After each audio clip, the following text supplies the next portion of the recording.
आप देख रहे हैं खबर तो समझिए और आपके साथ मैं हूं विवेक। खबर है कि पूर्व मुख्यमंत्री जीतन राम मांझी ने एक बार फिर शराबबंदी में ढील देने की मांग की है। ये बड़ी खबर है इस वक्त की।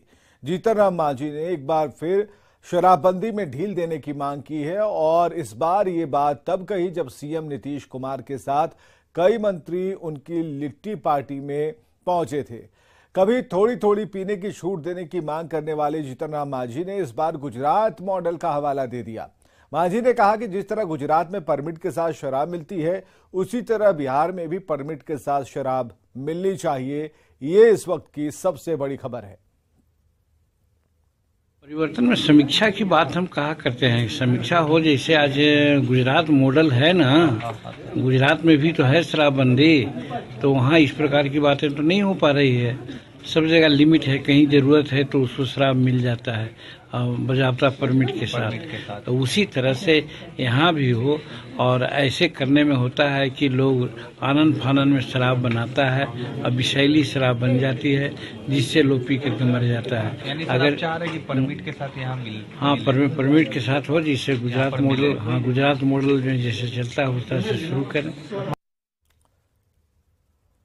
परिवर्तन में समीक्षा की बात हम कहा करते हैं। समीक्षा हो, जैसे आज गुजरात मॉडल है ना, गुजरात में भी तो है शराबबंदी, तो वहाँ इस प्रकार की बातें तो नहीं हो पा रही है।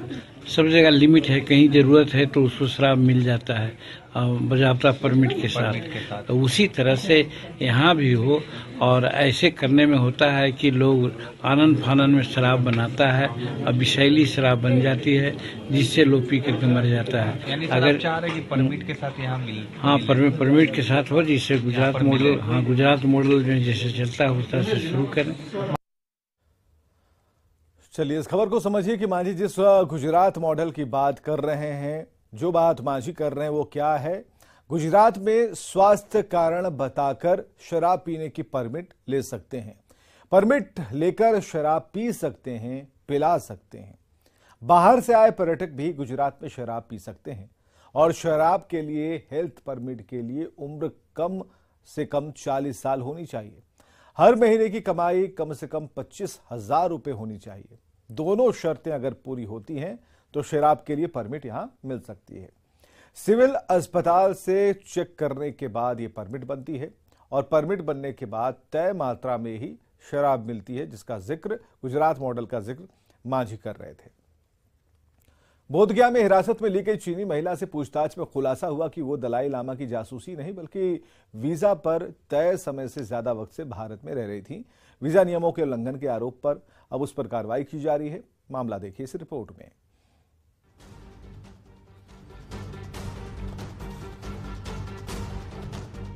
गया से पकड़ी गई संदिग्ध चीनी महिला पर वीजा नियमों के उल्लंघन का आरोप है।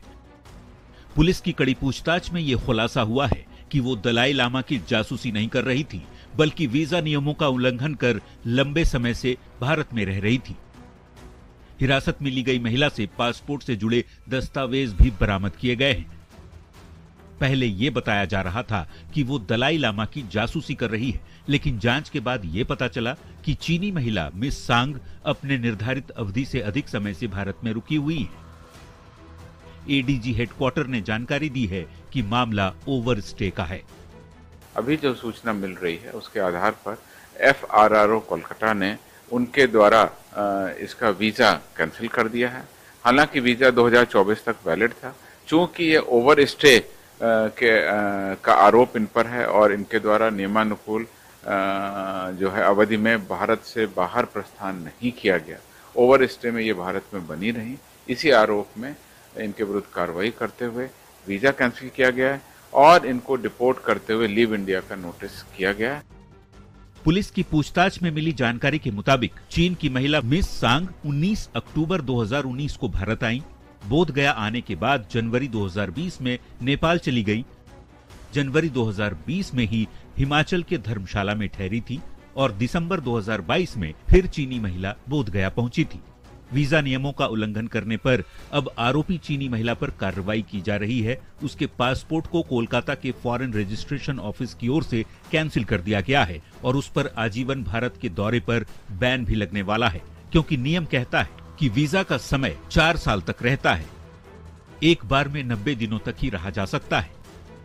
वीजा नियमों का उल्लंघन करने पर यात्री को ब्लैक लिस्ट किया जाता है। संबंधित देश की यात्रा करने पर आजीवन बैन लगाया जाता है। न्यूज 18 के लिए गया से एलन लिली के साथ पटना से अमित कुमार की रिपोर्ट। दरअसल बोधगया में पहले चीनी महिला जासूस होने की खबर आई थी और पुलिस की तरफ से चीनी महिला का स्केच जारी किया गया था। पूछताछ जब शुरू हुई तो चीन की महिला ने अलग ही बात को कबूला। महिला पर वीजा नियमों के उल्लंघन का आरोप है, तय समय से ज्यादा वक्त तक रहने का आरोप है। इस स्थान पर लगा है ये गंभीर आरोप और यहां समझने वाली बात है कि वीजा नियमों पर लापरवाही पर कड़े नियम बनाए गए हैं। इसके तहत पहले आरोपी महिला का वीजा कैंसिल किया गया। भारत की यात्रा करने पर आजीवन बैन लगाया गया। दिल्ली के फॉरेन रजिस्ट्रेशन ऑफिस में महिला की हाजिरी होगी और ऐसे नियमों को लेकर सरकार बेहद सख्ती से पेश आती है। आगे बढ़ते हैं। सीएम नीतीश कुमार ने गया में बौद्ध धर्मगुरु दलाई लामा से मुलाकात की। इसके बाद उन्होंने महाबोधि मंदिर में पूजा की। उन्होंने गया में सुविधाएं बढ़ाने की बात कही। सीएम नीतीश ने कहा कि दलाई लामा के प्रति उनके मन में बहुत आदर है, जो हमेशा बना रहेगा।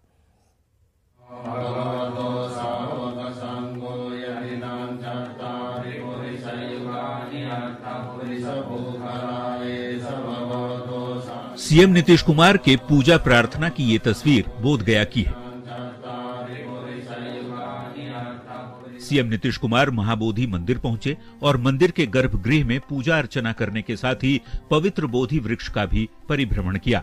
इसके पहले बोधगया पहुंचते ही मुख्यमंत्री ने बौद्ध धर्मगुरु दलाई लामा से तिब्बत मंदिर जाकर मुलाकात की और उनका आशीर्वाद भी लिया। सीएम ने कहा कि उनसे हमारा मधुर संबंध है। कोरोना के कारण पिछले साल वे नहीं आए थे। इस बार जैसे ही दलाई लामा जी यहाँ आए, मैं उनका दर्शन करने चला आया।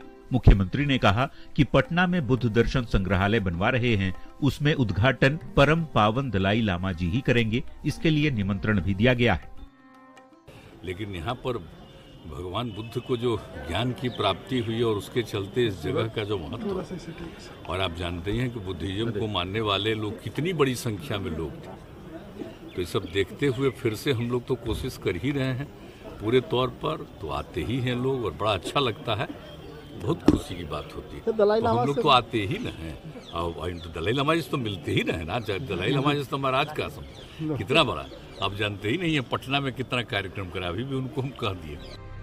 अभी हाल ही में बोधगया में देखी गई एक चीनी महिला का पुलिस ने स्केच जारी किया था, जिसके बाद से कई सवाल उठे थे। ऐसी खबरों के बीच मुख्यमंत्री नीतीश कुमार का दलाई लामा से मुलाकात बेहद खास हो जाता है।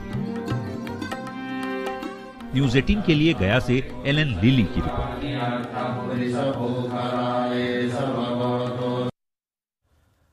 खबर समझिए कि दलाई लामा से नीतीश की मुलाकात के मायने क्या हैं। दरअसल पहले यह खबर आई कि बौद्ध धर्मगुरु दलाई लामा की जासूसी हो रही है और बाद में आरोपी चीनी महिला से का जो ये मामला था वो वीजा से जुड़ गया।